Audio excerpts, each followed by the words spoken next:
salaamaaleykum wa rahmatullah sama mbokku internet yi sama mbokku Clair Vision gindi askan bi seen serviteur Clédor Sène mu ngi leen di ziar di ñëw di waxtaan ak yéen ci information bi ñuy génnee comme quoi rapport ITIE plutôt dafa placer Sénégal comme premier en Afrique et quatrième dans le monde ci wàllu transparence ci affaire industrie extractive donc ma ñëw doon ci waxtaan ak yéen tey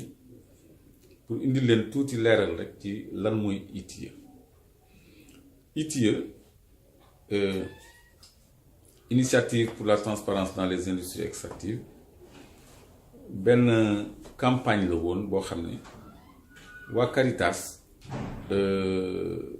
di ñu gisee woon chef d'état africain yi doon noot seen ay askan seen ay peuple di fayee ko ay xaalis yoo xam ne seen gafa la doon dem au lieu muy dem ci réew mi loolu ñaawoon lool ba noppi fësoon lool ñoom seen bopp waa Caritas suñu mbokk chrétiens yi imaginer woon benn campagne publish what you pay, publier ce que vous payez maanaam siiwal leen li ngeen di fay loolu mu ngi jëmoon ci société multinationale yi nga xam ne ñoo doon am contrat ci mine yi nekk Afrique ak pays tiers monde yi pays yu xaw a ñàkk doole yi donc parce que ñoom dañu jàppoon ne entreprise yi bu ñu publier bu ñu siiwalee li ñuy fay état yi day gën a jafe ci état yi pour ñu sàcc xaalis boobu dugal ko seen poche au lieu mu dem ci développement seeni réew donc loolu moo doon sababu ITIE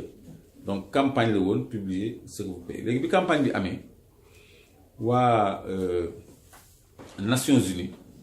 daal di koy rafetlu def ko recommandation kon ITIE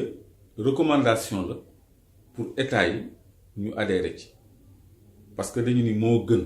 ngay siiwal li nga xam ni moom ngay jot ci société contractante yi donc amul benn contrainte forcé wuñu benn état pour mu adhérer ITIE kooku mooy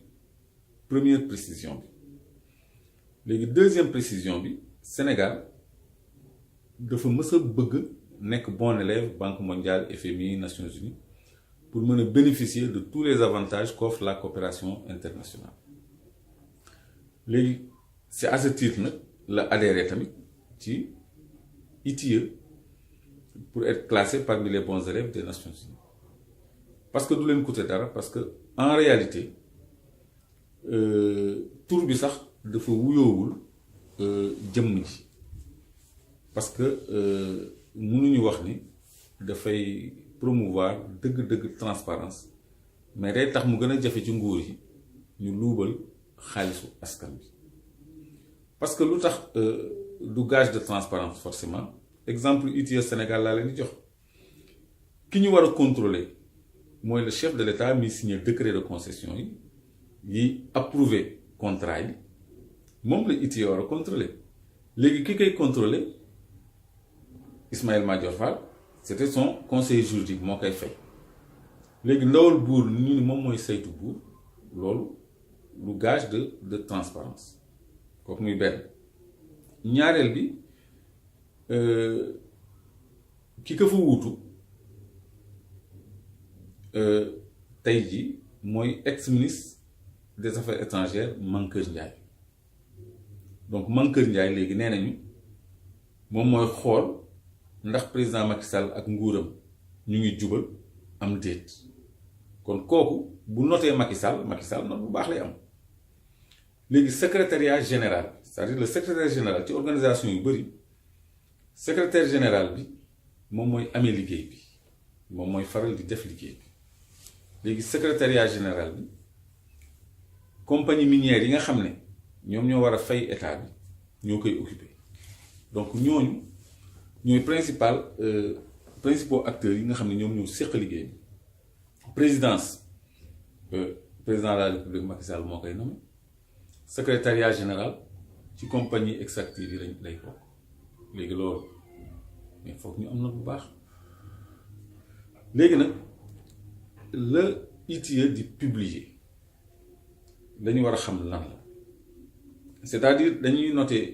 Sénégal parce que mu ngi publier ay contrat ak ay décret ak ay statistiques léegi loolu du gage forcément de transparence parce que bu ñu jëlee par exemple kaaw Petro-Tim ITIE du la wax mukk ni président de la République bañ ko falee 2 mois après la jël ñaari décret jox blocu Saint-Louis ak Kayar rakkam bi nga xam ne dafa créer société Petro-Tim Sénégal nekk ci unique actionnaire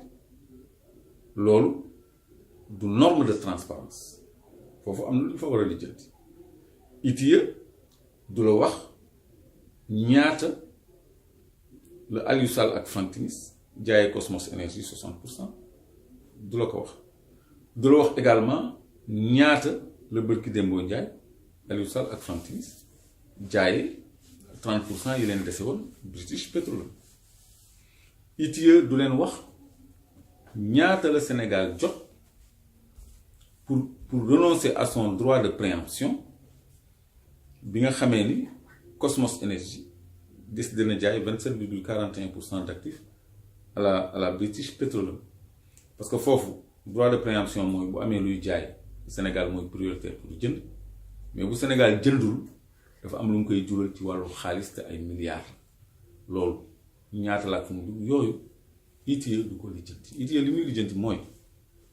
ndax relevance yi fay nañ ko te société minière yi ñu ci ëpp dañu nekk ci régime exonération ñu ci nekkul dañu am ay relevance ñuy fay comme ay Sococim donc léegi loolu li ñu naan valeur caromine day xaw a compliqué entre 2 et 3% lay doon de la valeur caromine yooyu mooy redevance yi société gazière yi Fortesa mu ngi fonctionner mu ngi am ay volumes yu muy génne mais pétrole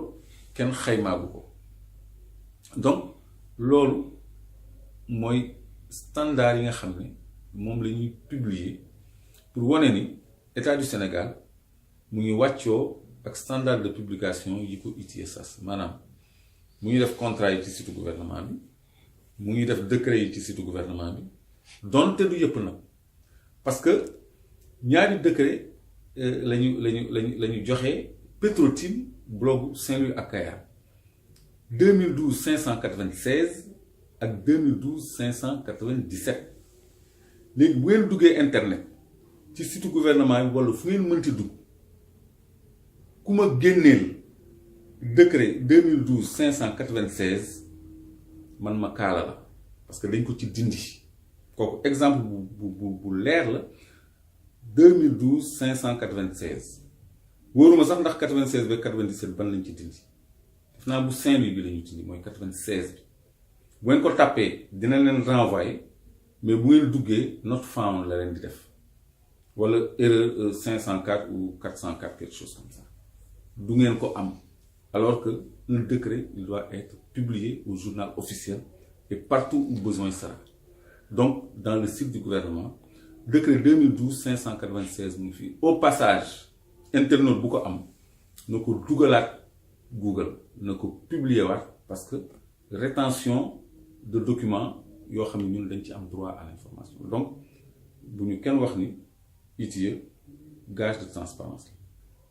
léegi le troisième point mooy ITIE état africain yi principalement ñoo ko tax a jóg pour dimbali ñu bañ ñu nax suñu nguur yi bañ ñu nax on nous protège contre nos gouvernants parce que ITIE dafa booy xool dafa rafetul sax dañuy protéger contre suñu ay njiit ñun pour ñu bañ a luubal suñu xaalis loolu mooy esprit ITIE donc léegi loolu booy def classement mondial concerné wu pays développé yi parce que pays développé yi tolluwuñu foofu tolluwuñu fu ñuy saytoo ndax Macron mu ngi luubal industrie minière France wala loolu non non non li am kay mooy ndax société française ndax Total ñu ngi li ñu war a fay Macky Sall ci blogu Rufisque bi publier nañ ko parce que loolu dañ ko boole publier léegi ñaata la Total fay pour am sa concession loolu lañu santaane loolu mooy gage de transparence ak yi nekk ci biir contrat yi nga xam ne duñ ko wax parce que maa ngi wax affaire Cosmos Énergie ak état du Sénégal di séq ay 14 milliards ak ay tabax taleeg yooyu tout ça loolu doo ko gis ITIE kon il faut pas qu'on se voile la face le classement mondial amul benn pertinence parce que les pays développés bokkuñu ci ñoom adhéré wuñu ITIE les entreprises la ñu sas les privés en général la ñu sas ñu publier la ñuy verser gouvernement africain donc loolu mooy précision bi ma bëggoon a indi ci ITIE ñu xam ne recommandation kese la de obligation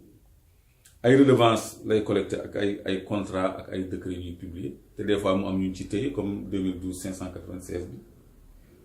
nga xam ni nekkul dans le circuit kooku man c'est vérifiable da ngeen di tapé Google ngeen def ko recherche Sénégal xaaral ma complété ko sax décret 2012 596 en date du 19 juin 2012 date bi laa fàtte jox 19 juin 2012 pour affiner critères de recherche 2012 596 du 19 juin 2012 nekku fi gars yi rocci nañ ko ak yeneen am na benn contrat boo xam ne bu bees tàq la bu ñu joxee naa ko wax ci sama conférence de presse mais publication bi complet wu dafa am luñ ci téye donc c'est du saupoudrage nañuy wax lan la ñuy perte Sangomar parce que fi mu nekk ni benn société bu ñuy wax Far Limited ak benn société bu ñuy wax Woodside dañu am conflit ci wàllu yoon parce que état du Sénégal daf leen di jéem a jubóole sax parce que dafa am lu fa xew ci affaire droit de préemption yi ñuy wax parce que ConocoPhillips benn société bi nga xam ni moom ak Can Énergie ak Far Limited ñoo séqoon blogu Sangomar ak Kayar dafa jël ay actifs jaay ko Woodside te bu jaay di am bu état du Sénégal jëndu foofu tamit am na droit de préemption boo xam ne da ko négocier waxuñu naka la def ba céder droit de préemption bi à Woodside warul jënd Far Limited moo waroon a jënd Far dem na ci yoon te dafay am dëgg incha allah léegi bloc boobu c'est un bloc très intéressant bloc ay plus de 2 milliards 500 mille barils de pétrole moo fa nekk comme réserve à titre de première estimation seulement léegi état du Sénégal mooy nekk di dox diggante Far Limited ak Woodside parce que bu affaire bi jëmee kaw bu demee tribunal ñoom dañ leen ci tudd